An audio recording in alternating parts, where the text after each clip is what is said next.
Ladies and gentlemen, boys and girls, children of all ages, welcome to Robert Sports Show. I'm your host, Robert. Alright, XFL Divisional playoffs are here. Whew, what a season. 10 games. For the most part, good games.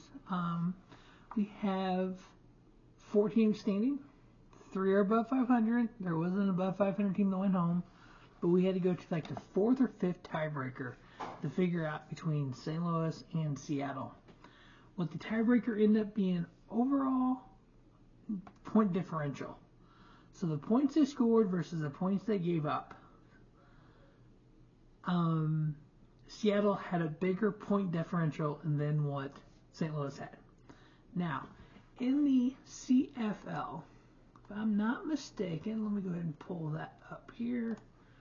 They have a thing called a crossover. Let me see how their playoffs set up here. Let me go back to last season here.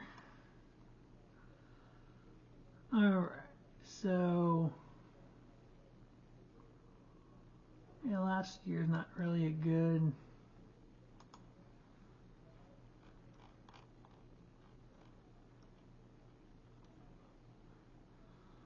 Alright, so they have 5 teams in one division and 4 teams in the next division. So what they'll do is the top 2, let me see here, it tells me,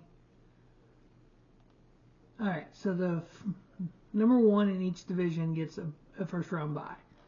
See, that's not even a good, 21 wasn't a good, in 2019 I know they had a crossover, unless I'm just totally losing my mind here. Here we go, okay.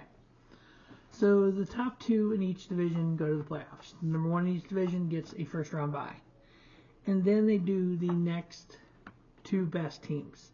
So, like for instance, in 2019, Hamilton and Saskatchewan got the byes. Calgary, Winnipeg, and Edmonton all made it out of the West, while in the East, only Montreal made it.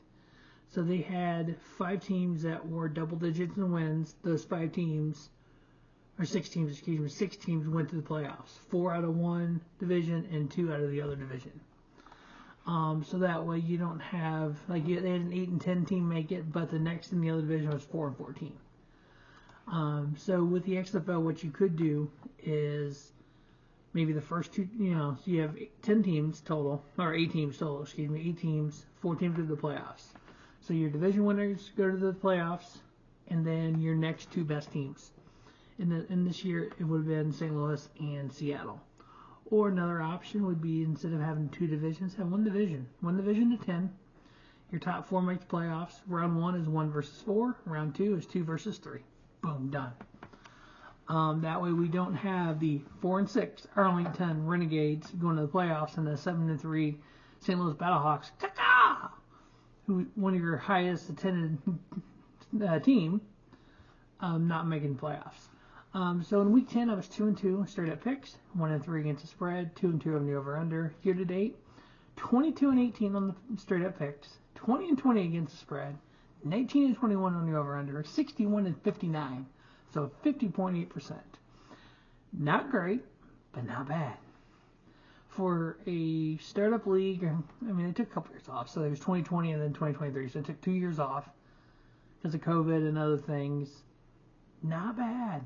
50.8% to a league no one really knew anything about anything. So Arlington 4 and 6. They're going against the 7 and 3 Houston Roughnecks. Arlington has scored 14.6 points a game on the average, giving up 19.4. While the Roughnecks 24.7 scoring, giving up 18.2. Week 2, Houston beat Arlington 24-14 in Houston, and in week 10, Houston won 25-9 in Arlington. Arlington, 5 touchdowns this year on 10 interceptions, while Houston has 16 touchdowns, 11 interceptions. On third down, Arlington is 36%, fourth down 33%, while Houston is 46.7 on third down, 33% on fourth down. Houston is favored by 6.5. Based on those previous 2 meetings, there's no reason why Houston won't go ahead and win this. They cover the 6.5 and under on the 41.5. Next up, we have the 7 and 3 Seattle Sea Dragons versus the 9 and 1 DC Defenders.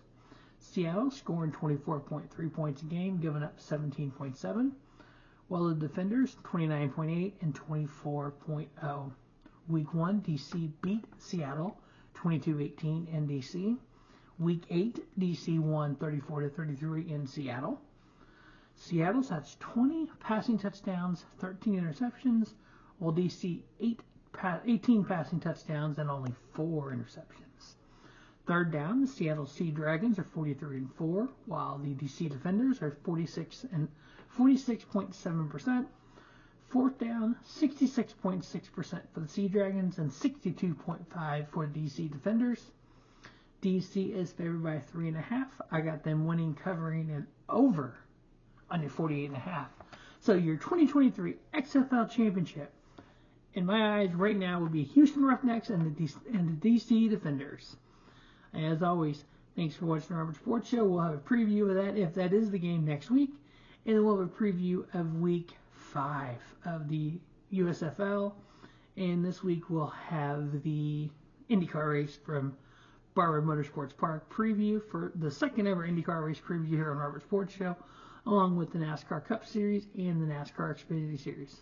As always, thanks for watching the Robert Sports Show. Don't just have a great day, have a spiffy day. Robert Sports Show, your YouTube leader, sports channel content.